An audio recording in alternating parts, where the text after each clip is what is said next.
Greetings, citizens of the world. We are anonymous. The election of Donald Trump has sent millions of people pouring out onto the streets to protest a man they think is a racist, misogynist, xenophobic bully who will destroy US democracy in his quest to establish himself as supreme fascist ruler of the country. Maybe they're right. Maybe Trump is a fascist who will destroy America.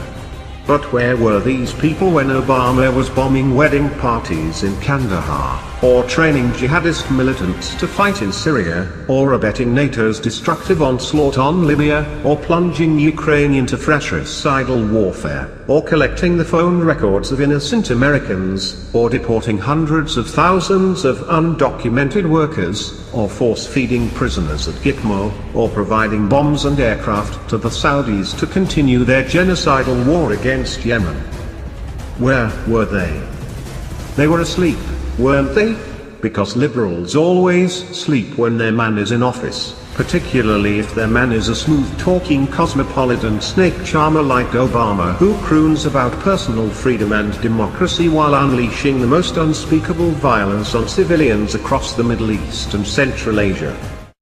These are the steps that we must take. There are plenty of steps we can take right now to start getting our economy back on track, to help create jobs and grow this economy. If we are going to deal with our dependence on foreign oil, If we're going to end our dependence on foreign oil, we'll recruit an army of new teachers. I want to recruit an army of new teachers. make college affordable. Make college more affordable and repair our crumbling roads and bridges. We've got crumbling roads and bridges. Tonight, more Americans are out of work. We still got friends out there and family who are looking for work. At a time when so many people are struggling to keep up. A moment when so many people are still struggling. If you are willing to work with me, If you're willing to work even harder in this election, then I promise you, I promise you change will come. The United States has been at war for 8 straight years under Obama, and during that time, there hasn't been one sizable anti-war march, demonstration or protest. Nothing. No one seems to care when an articulate biracial Mandarin kills mostly people of color, but when a brash and outspoken real estate magnate takes over the reins of power, then watch out, because here come the protesters, all 3 million of them. Can we agree that there is at least the appearance of hypocrisy here? If Hillary had won, the drone strikes would have continued. The wars would have continued. The spying would continue. Whistleblowers would continue being prosecuted and hunted down. And minorities would continue bearing the brunt of these policies, both in the US and across the world. The difference is that in such a scenario, Democrats, if the last 8 years are any indication, would remain silent, as they did under Obama, offering bare minimum concern and vilifying anyone attacking their beloved president as some sort of hater. Cities across the US would remain free of protests. And for another 8 years, Democrats would continue doing absolutely nothing to end the same horrifying policies now promoted by a Republican. How many of the 800,000 protesters who marched on Sunday would have flown to Washington to express their contempt for would-be President Hillary Clinton?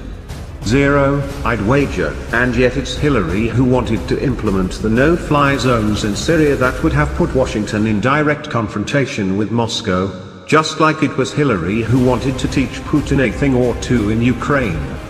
But is that what the people want? Would people prefer to be led into World War III by a bona fide champion of liberal values than concede the post to a brassy billionaire who wants to find common ground on fighting ISIS with his Russian counterpart? It seems like a no-brainer to me. And it's not like we don't know who is responsible for the killing in Syria either. We do. Barack Obama and his coterie of bloodthirsty friends in the political establishment are entirely responsible. These are the people who funded, armed and trained the Salafist maniacs that have decimated the country and created millions of refugees that are now tearing apart the EU. That's right, the spillover from America's not-so-covert operation is ripping the EU to shreds. It's just another unfortunate side effect of Obama's bloody Syrian debacle. As journalist Margaret Kimberly says in a recent post at the Black Agenda Report, all of the casualties, the sieges, The hunger and the frantic search for refuge can be placed at America's feet. Amen to that. All the violence can be traced back to 1600 Pennsylvania Avenue, home of Barack Hussein Obama, Nobel Peace Prize winner. What a joke. Supporters of Barack Obama, and liberals in general, are disingenuous frauds. They had no issues protesting the likes of the amoral warmongering George W. Bush or the racist xenophobe Donald J. Trump. However, when it comes to Barack Obama, they can find no reason to protest his mass murdering escapades. Obama supporters were recently nostalgic and teary-eyed after he gave his last major speech as President of the United States, yet can find little reason to shed tears over the masses of civilians who were destroyed directly as a result of Obama's policies. Where were the emotions and tears when men, women and children were getting blown to bits by USA drone attacks, indiscriminate airstrikes and bombs? Those who protested the racist and xenophobic Trump, but not Obama or Clinton, are nothing more than disingenuous frauds and amoral cowards. As Obama exits the White House, never forget his destructive imperialist legacy. Let's be honest, Obama got a pass from his supporters strictly because of appearances, because he looked and sounded like a thoroughly reasonable bloke who only acted on the loftiest of principles. Obama was hailed as a moral giant, a political rock star, a leader among leaders. But it was all fake, all make-up and glitz behind which operated the vicious national security state, extending its tentacles around the world, toppling regimes wherever it went, and leaving anarchy and destruction in its wake. Isn't this Obama's real legacy when you strip away the sweeping hand gestures and pompous rhetoric? Of course it is. But Trump won't have that advantage, will he? Trump is not a public relations invention upon which heartsick liberals pin their highest hopes.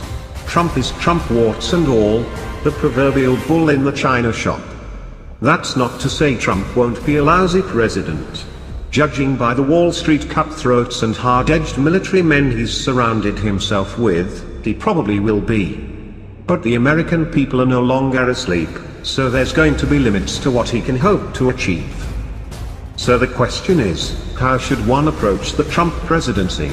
Should we denounce him as a fascist before he ever sets foot in the Oval Office? Should we deny his legitimacy even though he was elected via a process we have honored for over 200 years? Should we launch impeachment proceedings before he's done anything that would warrant his removal from office? The current danger for Democrats and progressives is that, by bashing everything that Trump says and does, they will further alienate the white working class voters who became his base and will push away anti-war activists. There is a risk that the left will trade places with the right on the question of war and peace, with Democrats and progressives associating themselves with Hillary Clinton's support for endless war in the Middle East, the political machinations of the CIA, and a new Cold War with Russia, essentially moving into an alliance with the military and intelligence industrial complex.